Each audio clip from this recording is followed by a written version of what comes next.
Hello students. चलो आज देखते हैं इलास्टिक पोटेंशियल एनर्जी। राइट, तो इसका डिफिनेशन है when a spring is stretched और compressed against a spring force then some work is done and that work done is converted into energy and stored in the spring, that is called elastic potential energy or simply it is called spring energy also।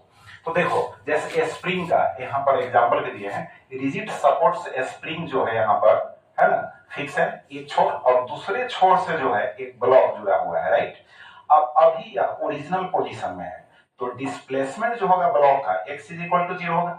अब इसको हम compress करेंगे इस direction में, ठीक, towards left. चाहे इसको अगर हम स्ट्रेच करते हैं टुवर्ड्स राइट, कितने डिस्टेंस के थ्रू, x डिस्टेंस के थ्रू, तो इसमें तो फोर्स कांस्टेंट नहीं है।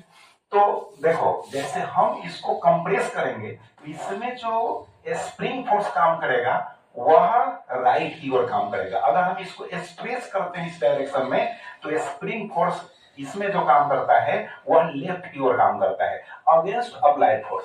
तो यहां लिखा हुआ है spring force F is equal to minus kx। के क्या है, स्प्रिंग कांस्टेंट है।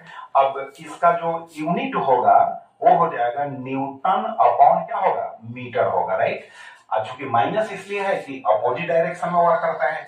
अब उसी वर्क का वैल्यू हमको निकालना है तो पहले हम स्मॉल डिस्टेंस के लिए निकालते हैं। तो D W is equal to होगा minus F into D X होगा। स्मॉल डिस्प्लेसमेंट डी एक्स हो गया माइनस अपोजिट डायरेक्शन के लिए हुआ। अब यहाँ एफ का वैल्यू पुट कर दिए माइनस के एक्स, ठीक, तो यहाँ पर हो गया माइनस माइनस प्लस हो गया, यहाँ के एक्स डी एक्स हो गया।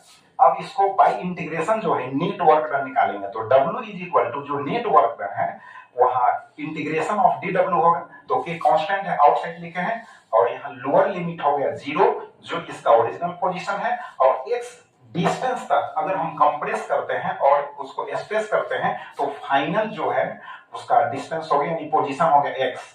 तो 0 यहाँ x अपर लिमिट x हो गया, x dx के कांस्टेंट है।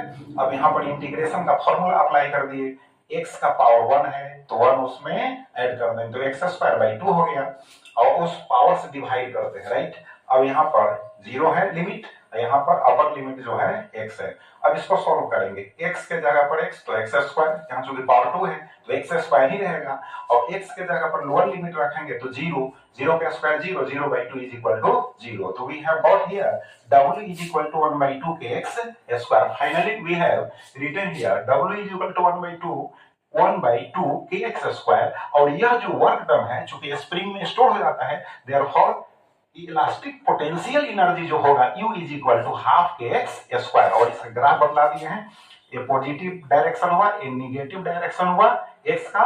तो यहाँ पर जो मेन पोजीशन है यहाँ पर पोटेंशियल एनर्जी क्या होगा, 0 होगा। इस पोर्शन में बढ़ेंगे तो पोटेंशियल एनर्जी बढ़ेगा, इस पोर्शन में हम बढ़ेंगे तो पोटेंशियल एनर्जी बढ़ेगा। Thank you very much. चलो अब रिवाइज करो।